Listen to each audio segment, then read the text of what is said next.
তদন্ত চলছে। আমরা মূলত এখন ডিএনএ বেসিস কাজ করছি।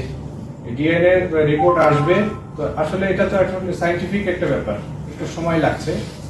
তো আসলে ধৈর্য হারানোর কিছু নাই, ইনশাল্লাহ আমরা তদন্তের শেষ প্রান্তে পৌঁছে যাব, খুব শীঘ্রই আমাদের রেজাল্ট আসবে। স্যার, দুজন ইমামে এবং মুয়াজ্জিন তারা তো রিমান্ডে নেওয়া হয়েছিল, তাদের কাছ থেকে কোনো স্পেসিফিক তথ্য পাওয়া গিয়েছিল স্যার?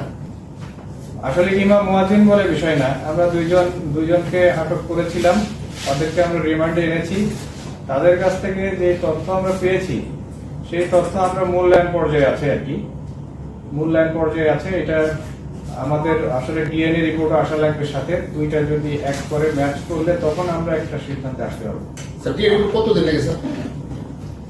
ওরা লাস্ট কয়দিন লাগবে বলছিল, আনুমানিক 3 মাস আমরা পার্সো করতেছি যাতে এর আগে আনা যায়।